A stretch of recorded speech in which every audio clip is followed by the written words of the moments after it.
Lakini leo hii ukiniuliza mimi unaonaje Faisal Salum kuondoka ndani ya Azam kwenda Al Tripoli, mimi nitakwambia big yes kwamba anatakiwa aondoke ndani ya Azam FC.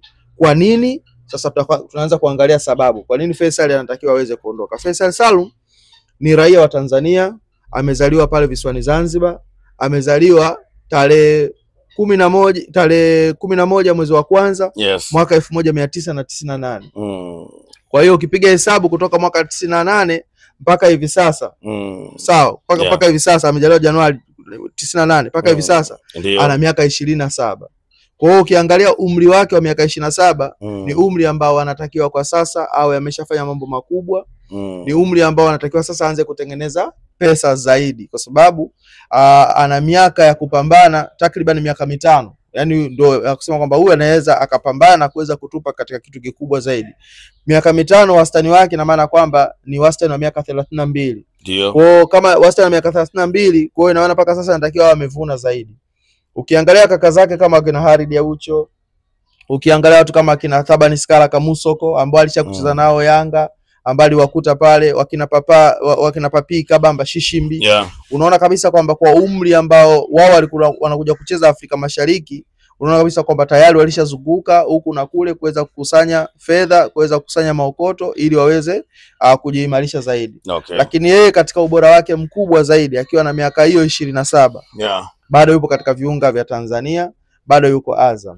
Na ukiangalia haimaanishi kwamba Tanzania hatuna ukwasi wa kuweza kuwapa wachezaji, lakini unaangalia dau ambalo limewekwa mbele yako ni dau kubwa kiasi gani. Ukiangalia Azam wao walivyokuwa wamemsaini mwaka 2023, wakaongeza mkataba mwaka 2025. Nafikiri mwezi wa 9 ndio waliweza kumuongezea mkataba na kusema kwamba huyu tutakuwa naye tarehe 25 mwezi wa 9 tutakuwa naye mpaka mwaka 2027. Kwa hiyo ina maana kwamba Faisal Salum mkataba wake ndani ya Azam mpaka 2027 mwezi wa 6 ndio ambao utakuwa umeweza kuisha. Bwana, mambo vipi mwana michezo mwenzetu? Karibu tena dimbani. Jina langu naitwa Cisco. Njoo bwana tuzungumze michezo. Niko naye hapa Steven mwana wa Mapunda. Utakwenda kusikia mengi na mazuri kutokea kwetu, ikiwa na nguvu kubwa mno na Bati Quality. Ni kampuni bora ya Kitanzania, inazalisha na kusambaza bati aina zote za migongo midogo, migongo mipana, mfano wa kigae, na zile pia zenye matilio ya chenga zile zinapatikana bwana kwa gharama nafuu na bei ya kiwandani. Ukinunua mabati utapata misumari na usafiri bure popote pale ndani ya ardhi ya Tanzania. Warranty yake pia ina muda mrefu, miaka 10 ya uangalizi. Bati unanunua wewe, anakuja kutamani kijana wako. Njoo tuzungumze, lakini taarifa kubwa nyakatizi bwana ni Faisal Salum Feitoto kusepa ndani ya Azam. Wapi anakwenda na vipi Azam FC wameridhia? Mambo ni mazito kwa kweli. Mapunda, uko vizuri? Mimi niko vizuri. Uzima upo na haulalamiki? Kiukweli namshukuru Mungu, silalamiki. Mungu ni mwema kila wakati. Mungu ni mwema. Hiyo ndio asili yake. Na Mungu anasema kwamba hakuna jaribu ambalo lilowapata ninyi lisiwe na mlango wa kutokea, kwa maana kila jaribu alilowapa Bwana naye atafanya mlango wa kutokea kabisa. Kwa haijalishi unapitia magumu kiasi gani. Ni kuomba tu Mungu na kila kitu kitakaa sawa bin sawia. Dakta, mimi nataka tuzungumze kidogo kuhusiana na Faisal Salum Feitoto. Steven Mapunda, mambo yameendelea kuwa mazuri kwake na ofa bwana imefika pale mezani. Unanipata uzuri ukitazama vizuri ofa ikiambatana na mshahara pamoja na signing fee inakaribia bilioni 10 ndio za Kitanzania ambazo anaweza kuzivuna ndani ya mwaka huo mmoja Faisal Salum Feitoto. Lakini bado Azam FC wanaendelea kuleta ngumu kwake kuondoka ndani ya viunga hivyo vya Chamazi. Unafikiri hasa ni nini ambacho kinaendelea kwa sasa hivi, kabla hujatazama uwezo wa mchezaji mwenyewe Faisal Salum Feitoto?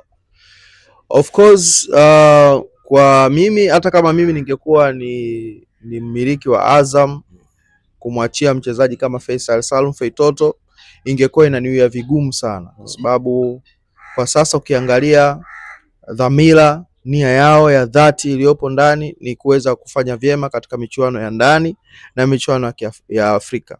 Na njia rahisi ya kuweza kufanya vyema ni kuhakikisha kuwa unakuwa na wachezaji bora ambao wanaweza wakakufikisha katika nchi ya ahadi. Kwa sasa ukiangalia Faisal ndani ya Azam FC ana misimu miwili.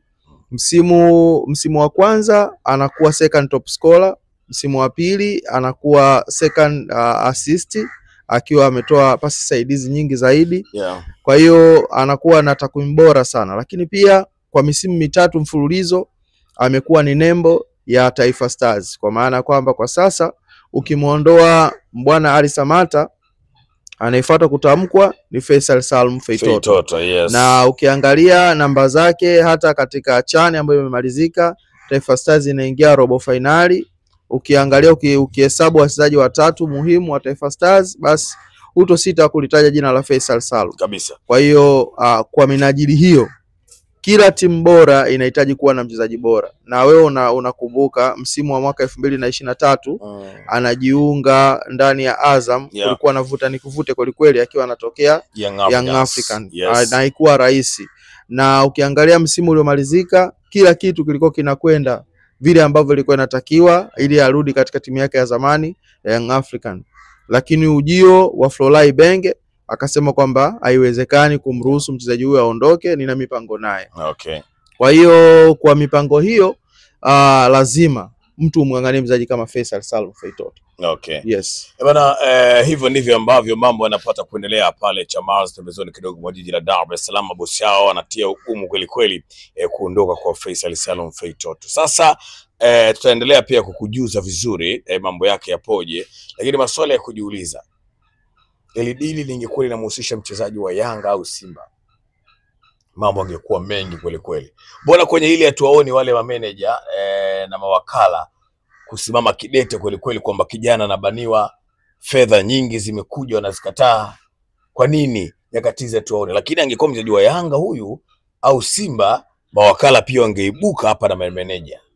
Of course watu wengi na wadau wengi wa soka wanaendeshwa sana na hisia kuliko uhalisia. Okay. Yaani hisia wanaipa kipaumbele sana, na mara nyingi unakuta mdau yoyote ambaye unakuta anaweza akashupalia mchezaji aondoke Yanga au mchezaji aondoke Simba, ukimfuatilia kwa undani kabisa unakuta na vinasaba vya upinzani kutoka katika timu nyingine. Kwa hiyo unakuta hawaongelei uhalisia. Lakini leo hii ukiniuliza mimi unaonaje Faisal Salum kuondoka ndani ya Azam kwenda Al Tripoli, mimi nitakwambia big yes kwamba anatakiwa aondoke ndani ya Azam FC.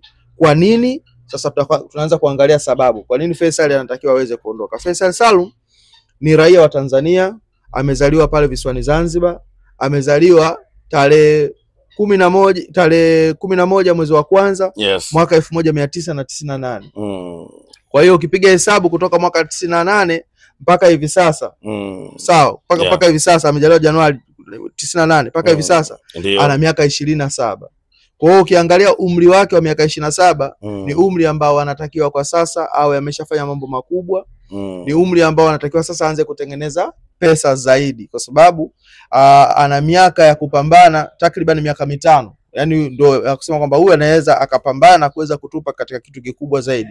Miaka 5 wastani wake, na maana kwamba ni wastani wa miaka 32. Ndio. Kwa kama wastani wa miaka 32, kwa hiyo inaona mpaka sasa anatakiwa amevuna zaidi. Ukiangalia kaka zake kama kina Harid Aucho, ukiangalia watu kama kina Thabani Skala Kamusoko ambao alishakucheza nao Yanga, ambao wakuta pale wakina Papi Kabamba Shishimbi, unaona kabisa kwamba kwa umri ambao wao walikuwa wanakuja kucheza Afrika Mashariki, unaona kabisa kwamba tayari walishazunguka huku na kule kuweza kukusanya fedha, kuweza kukusanya maokoto ili waweze kujiimarisha zaidi. Okay. Lakini yeye katika ubora wake mkubwa zaidi akiwa na miaka hiyo 27, bado yupo katika viunga vya Tanzania, bado yuko Azam. Okay. Na ukiangalia haimaanishi kwamba Tanzania hatuna ukwasi wa kuweza kuwapa wachezaji, lakini unaangalia dau ambalo limewekwa mbele yako ni dau kubwa kiasi gani.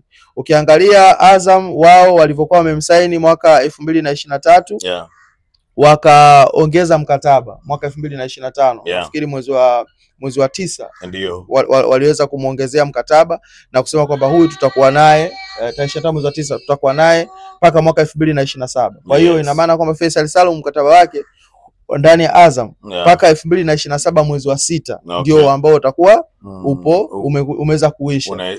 Kwa mpaka sasa ana miaka 2 kuitumikia Azam, mwaka 1 na nusu. Mwaka 1 na nusu kwa sasa kuitumikia Azam FC, kwa sababu unaishia mwezi wa 6 2027. Kwa mwaka mmoja na nusu of course. Yes. Kwa hiyo ukiangalia kwa muda huu ambao usalia nao ndani ya Azam na kiwango ambacho kimewekwa mbele yake, bila shaka bila maswali yoyote inapaswa tu kwamba waweze kumruhusu kuweza kwenda kuchukua maokoto katika nchi ya Libya ili kuweza kusaidia kuweza kupata kile ambacho anastahili kuweza kukipata. Ndio. Lakini ukiangalia Al Tripoli wao wenyewe binafsi wana wachezaji ambao wanacheza katika nafasi yao. Kwa mfano kama kuna mchezaji anaitwa Hamdi Huni ambaye huyu ana takriban miaka 31. Ukiangalia miaka 31 hiyo, yeye ndo captain wa timu na yeye ndo anacheza sehemu ya attacking midfield. Na miaka 31 ukija kuchukua na miaka 27 aliyokuwa na Faisal Salum, unaona kabisa kwamba wanaweza waka-opt kubaki na Faisal Salum mwenye miaka 27 kuliko kuendelea kubaki na mchezaji mwenye miaka 31 ingawa ndo captain wa timu. Kwa hiyo kwa sasa wanajaribu kutengeneza timu na kuweza kuwarudisha wachezaji ambao wanaweza wakaifanya timu yao ikawa tishio zaidi. Lakini pia wanaye midfielder mwingine anaitwa Jihad Bizimana, ambaye Jihad Bizimana yeye anacheza defensive midfielder ndani ya Al Tripoli. Miaka yake ni miaka 28. Hawajapishana sana na Faisal Salum kwa sababu Faisal Salum ana miaka 27.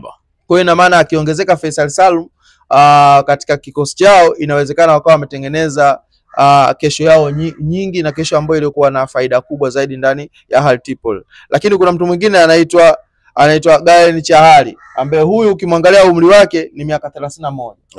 Kwa hiyo unakuja kuona kwamba wana kila sababu ya kuweza kumtafuta mchezaji kama Faisal kwa umri wake ili kuweza kutengeneza future iliyokuwa njema zaidi.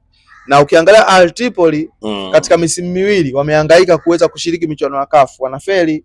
Ukiangalia msimu wa mwaka uliopita alitolewa na Simba Sports Club katika kombe la shirikisho kwenda hatua ya makundi. Aliweza kutolewa kipindi chake akiwa kina Mabaululu ndani ya uwanja, waliweza kuondolewa. Msimu unaofuatia msimu huu sasa kwenda hatua ya makundi waliweza kuondolewa pia na RS Berkane. Kwa hiyo unaona kabisa wanahitaji kupata timu yenye ushindani ili kuweza kuhakikisha kuwa wanaingia katika historia na kuweza kurudisha zile zama ambazo wao waliokufanya kweli kwa zaidi ya miaka 25 iliyopita. Waliweza kuwa na historia kubwa ndani ya Afrika. Kwa hiyo kwa sasa wanajaribu kukusanya nguvu ili kuweza kuhakikisha kuwa wanaweza wakafanya kweli. Kwa hiyo to me ukiniambia kwamba unamshauri nini Faisal Salum katika hili, unaishauri nini Azam FC? Usiache pesa ndugu yangu ipite. Kwa sababu wakati ndio huu na uhakika wa pesa uliopo ndio huo kwamba tayari kuna zaidi ya bilioni 10 ndani ya mwaka mmoja. Hii inafanana na ule msemo unaosema usiache mbachao kwa msala upitao. Kabisa. Shehe, bilioni 10 nikikupatia leo hii sisi kwa familia yako, hiyo inaonekana ni fedha ambayo anaivuna Faisal Salum Faitoto. Kabisa. Tripoli wameamua kuuma meno. Hakuna timu yoyote kwenye ardhi ya Tanzania inaweza kaeka hiyo fedha. Yaani hapo imejumlishwa mshahara kwa mwaka ambao watalipwa pamoja na fedha za usajili. Kabisa. Bilioni 10 za Tanzania. Yes. Kwa hiyo ni pesa nyingi, ni pesa kubwa. Lakini pia mbali ya hayo yote ya manufaa ya kiuchumi kwa mchezaji na kwa familia na kwa karia yake, lakini pia inaweza kutuletea sisi exposure katika timu yetu ya taifa pia. Kwamba Faisal Salum kwa sasa amekuwa nembo ya timu ya taifa. Kwa hiyo anapata nafasi kwenda kucheza nchini Libya. Libya ile ni njia panda ya kwenda Ufaransa. Njia panda ya kwenda Spain. Na njia panda pia ya kuongelewa kuingia hata Morocco. Kwa lugha nyepesi, unaweza kusema kwamba ile ni njia panda ya kwenda Ulaya. Of course. Kwa hiyo kwa umri wake wa miaka 27, akipata nafasi akaenda akakiwasha hata kwa miaka 2 kwa mwaka mmoja, inamaanisha kwamba anao uwezo wa kuweza kupaa zaidi kwenda hatua za mbele zaidi. Alafu pia unajua kitu kingine bwana Cisco, mawakala wetu pia wamekuwa ni mawakala ambao wao wenyewe wanatamani kuangalia katika mipaka ambayo wao wanaweza wakafikia kiurahisi kuliko kwenda kwenye mipaka migumu zaidi.